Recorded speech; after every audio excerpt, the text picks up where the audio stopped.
बहुत बड़ा मुस्लिम परस्त हूँ, बहुत बड़ा इंसाफ परस्त हूँ और बहुत बड़ा आदमी हूँ, पढ़ा लिखा आदमी हूँ।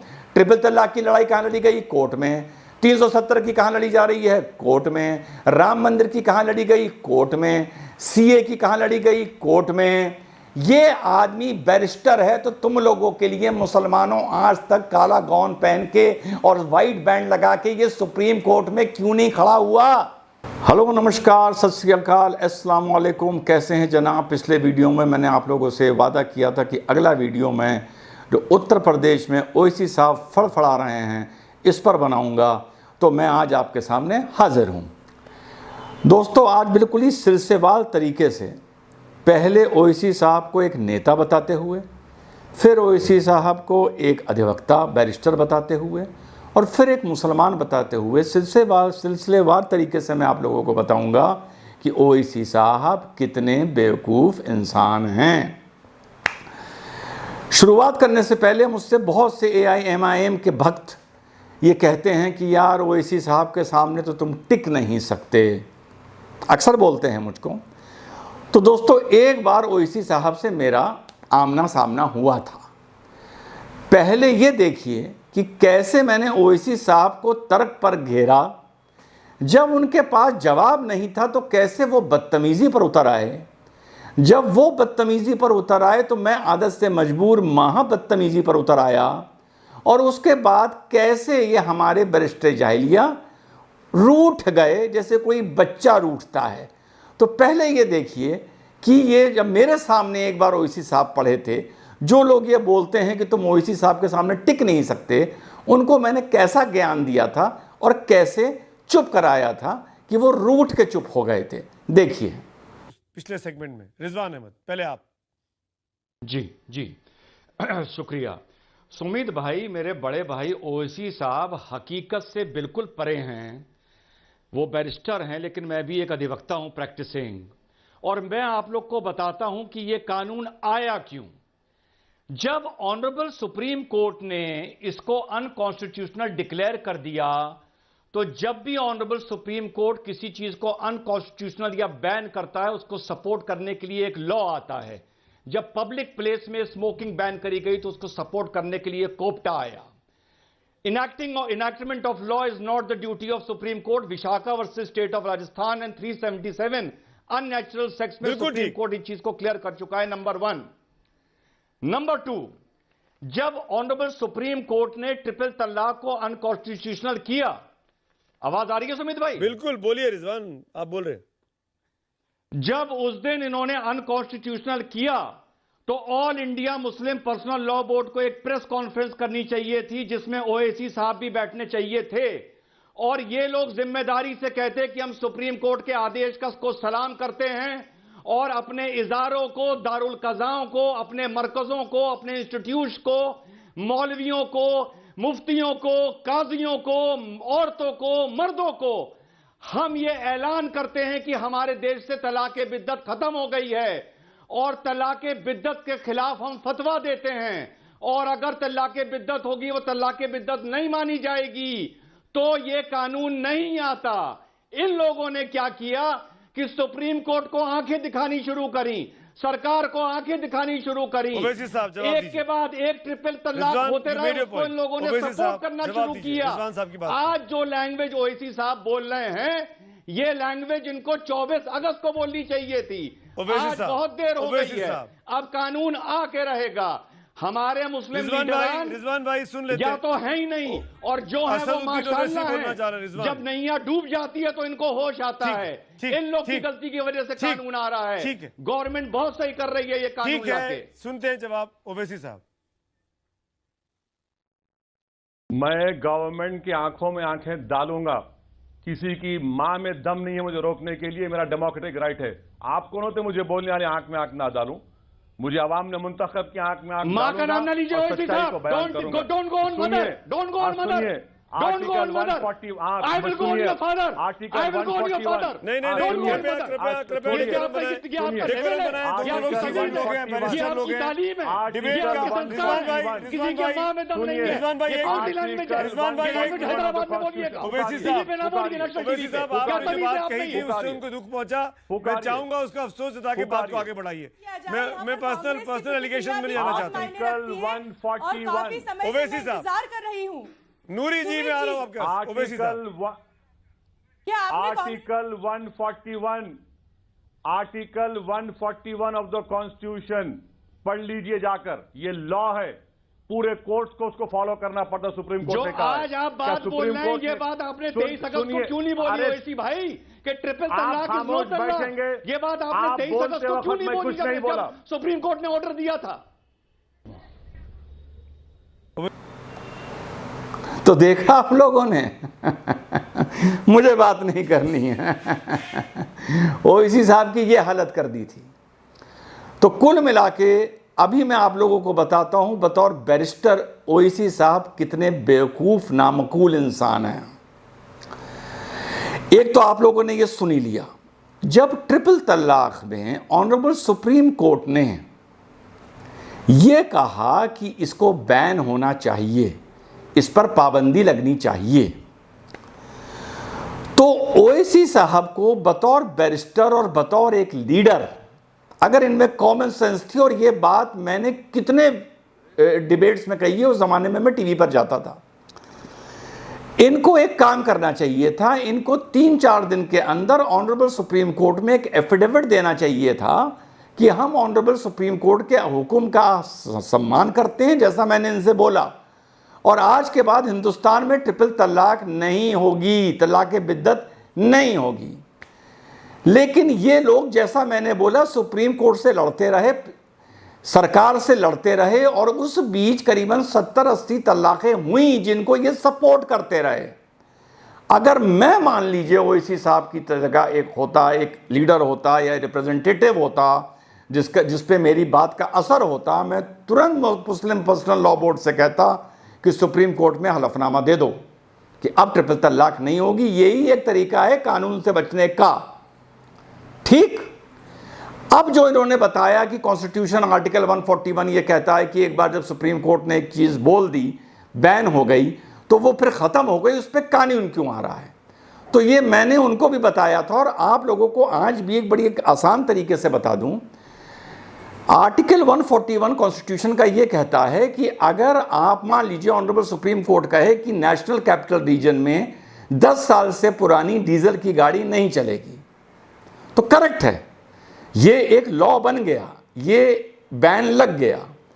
लेकिन सुप्रीम कोर्ट के जो ऑब्जर्वेशन होते हैं उनको इंप्लीमेंट करने के लिए बैन तो लग गया, अब गाड़ी वहां नहीं चलेगी, लेकिन अगर चलेगी तो उस पर फाइन कितना होगा, दूसरी बार अगर चलती पकड़ी गई तो उस पर फाइन कितना होगा, गाड़ी इंपाउंड करी जाएगी या नहीं करी जाएगी, ड्राइवर का लाइसेंस कैंसिल किया जाएगा या नहीं किया जाएगा, छोटी व्हीकल अलाउ करी जाएगी या बड़ी करी जाएगी, छोटी अगर कार चलती पकड़ी गई तो कितना फाइन होगा, 6 टायर ट्रक पकड़ा गया या बस पकड़ा गया तो कितना फाइन होगा। इसके लिए लेजिस्लेटिव को एक लॉ बनाना पड़ता है, या मौजूदा मान लीजिए मोटर व्हीकल एक्ट में एक अमेंडमेंट लाना पड़ता है। तो ऑब्जर्वेशन किया ऑनरेबल सुप्रीम कोर्ट ने कि गाड़ी अब नहीं चलेगी, इस पर लॉ बनाएगा लेजिस्लेटिव कि इस आदेश का पालन धरातल पर कैसे होगा, और उसे इंप्लीमेंट करवाएगा एग्जीक्यूटिव यानी कि एडमिनिस्ट्रेशन और पुलिस। ये है आर्टिकल 141 जो हमारे ओवैसी साहब, जो महाबेवकूफ एक बैरिस्टर हैं, वो ये आर्ग्यू कर रहे थे कि एक बार अगर 141 में सुप्रीम कोर्ट ने आदेश दे दिया तो उसके बाद लॉ बनाने की ज़रूरत नहीं है। तो ये बात क्लियर हो गई कि बतौर barrister Owaisi does not know the interpretation of the constitution of India. पता नहीं इन्होंने बैरिस्ट्री कहाँ से की है, किस कॉलेज से की है, कब की है। अब इसी सिलसिले में बतौर बैरिस्टर ओवैसी साहब में कितनी अकल है, ये तो मैं आपको बता ही चुका। अब दूसरी बात, एज अ मुस्लिम लीडर, ये पूरा वीडियो मिक्स्ड है इसमें कि ये मुस्लिम लीडर कितने नामकूल हैं और ये बैरिस्टर कितने बेवकूफ़ हैं। उसके बाद साथियों ओवैसी साहब खड़े हो के बोला करते थे, मुसलमान को भड़काया करते थे कि ये कानून मुसलमान लोगों को, मर्दों को जेल में भेजने के लिए लाया जा रहा है। ठीक, अब आप लोग ये बता दो, इस कानून का आए हुए अब काफ़ी साल हो गए, कितना मुसलमान आपके जान पहचान में, आपके मोहल्ले में, आपकी रिश्तेदारी में केंद्रीय सरकार ने या अलग अलग राज्यों सरकार ने इस कानून के दम पर जेल में भेजा या नहीं भेजा? अगर नहीं भेजा तो ओवैसी से पूछो कि तुम हमारी कौम को ये बोल के सरकार के खिलाफ क्यों भड़काते थे। ठीक, तो ये हो गई बात ट्रिपल तलाक की। और मेरे सामने जब ओवैसी पड़ा था वो भी आप लोगों ने देख लिया। उसके बाद एक और मौका मिला था, हम 4 आदमियों का इंडिया टुडे या आज तक पर डिबेट था। मैं और सुधांशु भाई, ये माना जा रहा था एक पक्ष के होंगे और शायद पराचा और ओवैसी दूसरे पक्ष में थे। जब इनको पता चला आधे घंटे पहले कि ऑपोजिट साइड से रिजवान अहमद आ रहा है, तो इन्होंने कंडीशन ये रख दी कि मैं सिर्फ सुधांशु के साथ आर्ग्यू करूंगा, मुझे किसी के साथ प्रोग्राम नहीं करना है। फिर मुझे वो प्रोग्राम से उठना पड़ा था, ये आदमी मुझसे इतना डरता है मेरे नाम से। ठीक, अब बात आते हैं बाबरी मस्जिद पर। मैं आपको बता दूं राम जन्मभूमि पर कि कितना आपका ये बैरिस्टर जाहिलिया कितना मूर्ख आदमी है। ये आप लोगों को अक्सर कहते हुए मिले, मुझे मेरी मस्जिद चाहिए, मुझे मेरी मस्जिद चाहिए, मुझे 5 एकड़ जमीन नहीं चाहिए, मेरी लड़ाई तो मस्जिद की थी। मिले ना? जब ये जजमेंट आने से कुछ महीने पहले, शायद 2 या 3 महीने पहले, ऑनरेबल सुप्रीम कोर्ट ने ये ऑब्जर्वेशन करा कि भैया ये तो एक टाइटल सूट है, ये तो एक ज़मीनी विवाद है और हम इसको टाइटल सूट की तरह ही हैंडल करेंगे, ना कि किसी रिलीजन को देखते हुए। मंदिर और मस्जिद से हमारा कोई मतलब नहीं है। ये ऑनरेबल सुप्रीम कोर्ट का ऑब्जर्वेशन था। तो आपका बैरिस्टर जाहिलिया को उस दिन अगर मैं उस लेवल पर कम्युनिटी को रिप्रेजेंट कर रहा होता तो मैं ऑनरेबल सुप्रीम कोर्ट में एक एफिडेविट देता या मुस्लिम पर्सनल लॉ बोर्ड से कहता है कि एफिडेविट दो कि अगर ये टाइटल सूट है, अगर ये ज़मीन की ही लड़ाई है, तो हमें अपने हिंदू भाइयों से कोई ज़मीन के लिए नहीं लड़ना है, हम तो अपनी मस्जिद के लिए लड़ रहे थे। और अगर ऑनरेबल सुप्रीम कोर्ट ये कहता है कि ये एक टाइटल सूट है तो हम अपना सूट विड्रॉ करते हैं, नोट प्रेस करते हैं, हमें आगे ये मुकदमा लड़ना ही नहीं है। और आर्गुमेंट होना चाहिए था इस बात पर कि ये टाइटल सूट है या ये मस्जिद की लड़ाई है। अगर फर्ज कर लीजिए मैं ओवैसी की जगह होता, वैसे तो अगर मैं ओवैसी की जगह होता इसका सोल्यूशन मैं बहुत पहले निकाल चुका होता, पर मान लीजिए मैं ओवैसी की तरह होता और ओवैसी की तरह ही लड़ रहा होता, तो मैं ये काम करता। जब उन्होंने ऑनरेबल सुप्रीम कोर्ट ने कहा ये टाइटल सूट है, तब तो ओवैसी चुप रहे, तब तो मुस्लिम पर्सनल लॉ बोर्ड चुप रहा। और जब टाइटल सूट बना के उन्होंने कह दिया कि ठीक है भैया 5000 स्क्वायर फीट की मस्जिद थी, वो हम तुमसे लेते हैं और तुमको हम 5 एकड़ ज़मीन दे देते हैं, जो साइज़ में भी ज़्यादा है और कॉस्ट में भी ज़्यादा है, तब तुम क्यों चिल्ला रहे हो मुझे मस्जिद चाहिए, मुझे मस्जिद चाहिए? या तो तब चिल्लाते जब टाइटल सूट वाली बात की थी सुप्रीम कोर्ट ने। तो ये हो गई दूसरी बात। तो इन दोनों पहलुओं पे मेरे साथियों मैं आप लोगों को शायद कन्विंस कर चुका हूँगा कि बतौर बैरिस्टर ये एक बेवकूफ़ इंसान है, इसमें कॉमन सेंस नहीं है, इसे सिर्फ कौम को भड़काना आता है, ये कह के कि हमारे एटीएम में, मुसलमानों के एटीएम में पैसा नहीं डाला जा रहा है, या ये कह के कि ट्रिपल तलाक लॉ मुसलमानों को जेल में डालने के लिए लाया गया है। तो ये दोनों पहलू हुए इनके बैरिस्टर होने के। अब मैं आप लोगों को दिखाता हूं कि ये जो बैरिस्टर जाहिलिया है ये किस तरीके से मुसलमान को, इतने महीन तरीके से मुसलमान को भड़काता है। ये जा रहे थे शायद तेलंगाना से महाराष्ट्र, इनको रास्ते में रोक लिया गया, इनको रोज़ा खोलना था वहां जाके। कहां जाके? सुनिए। एक बार मालेगांव को गया रमजान के महीने में 2013 में, इफ्तार की दावत थी, मुझे रोक दिया गया हाईवे के ऊपर। मैंने कहा मैं इफ्तार की दावत में जा रहा हूं, जलसे के लिए नहीं जा रहा हूं। तो कहा गया कि नहीं आप नहीं जा सकते। मैं रोजा खोलने जा रहा हूं, मैं हैदराबाद से 7 घंटे का सफर करके आऊं, मुझे रोजा खोलना है, नमाज पढ़ना है, मुझे वजू करना है, नहीं जाने दिए मुझे। मैं खामोश हो गया। अपनी स्पीच में इनके आप अल्फाज देखिए, मैं रोज़े से था, मुझे नमाज पढ़नी थी, मैंने कहा भाई मैं रोज़ेदार हूँ। इन शब्द का ये यूज़ करते हैं कि मुसलमान भड़के।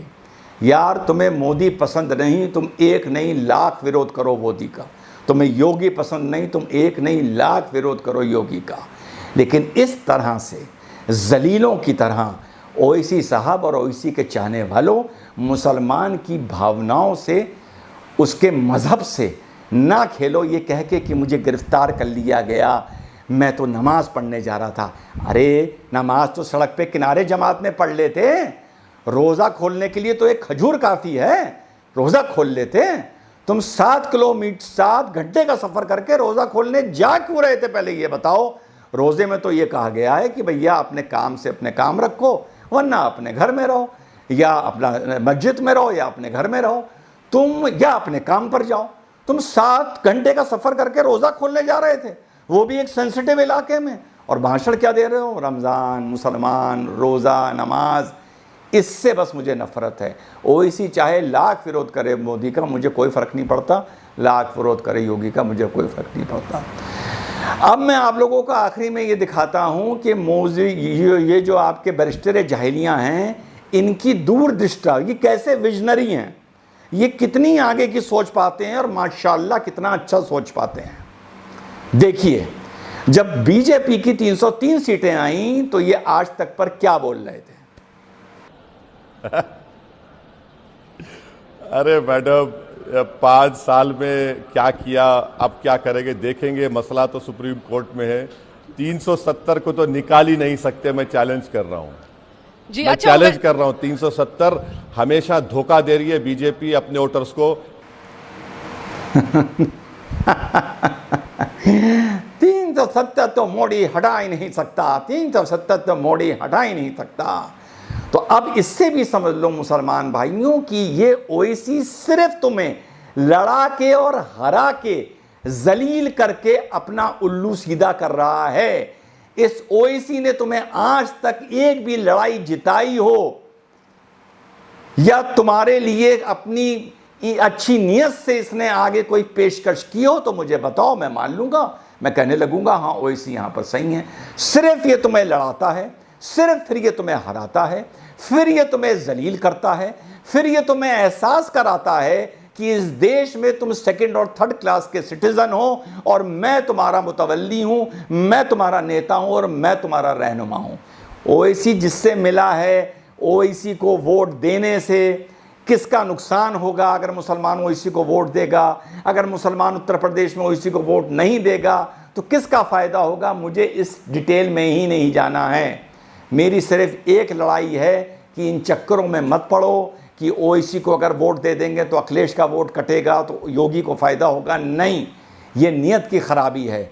ओवैसी को सिर्फ इस वजह से वोट ना दो क्योंकि जैसा मैंने तुम्हें बताया, ये तुम्हें भड़काता है, तुम्हें लड़ाता है, तो फिर तुम्हें हराता है, फिर तुम्हें जलील करता है, फिर कहता है मैं हूं तुम्हारा रहनुमा। आगे बताता हूं, फिर से एक बात याद आ गई कि कितना जलील बैरिस्टर है। बड़े बड़े नेता जो एडवोकेट हैं सुप्रीम कोर्ट में काला गाउन पहन के वाइट बैंड लगा के खड़े होते हैं, रविशंकर प्रसाद हो गए, कपिल सिब्बल हो गए, सिंघवी जी हो गए, अरुण जेटली खड़े होते थे। सारी लड़ाइयाँ, ये बताता है ना मैं बहुत बड़ा कौम परस्त हूँ, बहुत बड़ा मुस्लिम परस्त हूँ, बहुत बड़ा इंसाफ परस्त हूँ, और बहुत बड़ा आदमी हूँ, पढ़ा लिखा आदमी हूँ। ट्रिपल तलाक की लड़ाई कहाँ लड़ी गई? कोर्ट में। 370 की कहाँ लड़ी जा रही है? कोर्ट में। राम मंदिर की कहाँ लड़ी गई? कोर्ट में। सीए की कहाँ लड़ी गई? कोर्ट में। ये आदमी बैरिस्टर है, तो तुम लोगों के लिए मुसलमानों आज तक काला गाउन पहन के और वाइट बैंड लगा के ये सुप्रीम कोर्ट में क्यों नहीं खड़ा हुआ? कभी सोचा? ये इस मारे नहीं खड़ा हुआ क्योंकि इसकी हैसियत और औकात नहीं है, इसमें इतनी नॉलेज नहीं है कि ये ऑनरेबल सुप्रीम कोर्ट के सामने जाए और तुम्हारे लिए बहस करे जैसे बाकी नेता लोग करा करते थे। और आखिरी बात मेरे मुसलमान भाइयों, अगर हिंदू को जीतना है या इस देश को जीतना है, जीतने का मतलब ये मेरे मतलब नहीं है कि इस पर हावी होना है, हिंदू का अगर दिल जीतना है, और अगर तुमको लगता है, तुम बोलते हो कि हिंदू में भी बहुत कट्टरवाद है नहीं, था नहीं, हो गया है, पहले बहुत कम था, 1925 में, 1930 में, 1947 में, 1950 में बहुत कम था। धीरे धीरे धीरे धीरे वो कट्टरवाद बढ़ता रहा। पर अगर आज तुम कहते हो नई नस्ल के लोगों कि हिंदुओं में कट्टरवाद बहुत है, तो हमेशा मेरी एक बात याद रखो, हिंदू कट्टरवाद का जवाब अगर मुस्लिम कट्टरवाद से देते रहोगे तो सिर्फ और सिर्फ तुम्हारा नुकसान होगा। हिंदू कट्टरवाद जितना भी है, 20%, 25%, 30%, उसका जवाब प्यार से दो, उसका जवाब सब्र से दो, उसका जवाब भारतीय संस्कृति, भारत से प्यार करके दो, उसका जवाब राष्ट्रवाद से दो। हिंदू का दिल जीतते रहोगे, हिंदू मुसलमान करीब आते रहेंगे, ये दरार, ये खाई पड़ती रहेगी और ये देश आगे तरक्की करेगा, जिसमें हिंदू भी तरक्की करेगा, मुसलमान भी तरक्की करेगा। जब जीडीपी बढ़ेगी तो जो हिंदू को भी बढ़ेगी, और अगर हम बिजनेस करते हैं तो हमारी भी बढ़ेगी। ओवैसी जैसे नेताओं के चक्कर में आकर तुमने अगर हिंदू कट्टरवाद का जवाब मुस्लिम कट्टरवाद से दिया तो खामखा हारते जाओगे, तुम्हें कुछ हासिल नहीं होगा। नस्लों के नस्ल नुकसान होती रहेगी, तुम्हें पता नहीं चलेगा कहाँ नुकसान हो रहा है। हिंदू का दिल जीतो, सब्र से जीतो, प्यार से जीतो, उसे अपना बना के जीतो, और सबसे पहले ऐसे नेताओं का पे बैन लगा के जीतो, बहिष्कार करके जीतो। तब जाके इस देश में हिंदू मुसलमान एक होंगे और ये देश एक होगा और तरक्की और उन्नति करेगा। तो सिलसिलेवार तरीके से मैंने तुम लोगों को बता दिया ये बतौर मुसलमान कैसा है, ये बतौर बैरिस्टर कैसा है, और ये बतौर लीडर कैसा है। ये लीडर ऐसा है जो 2019 में हंस रहा था कि 370 नहीं हट सकती, और थोड़े दिन बाद ही 370 हट गई। इसी से तुम लगा लो कि इस आदमी में कॉमन सेंस कितनी है, इस आदमी में अल्लाह ने इल्म कितना दिया है, इसमें अकल कितनी दी है। जय हिंद, वंदे मातरम।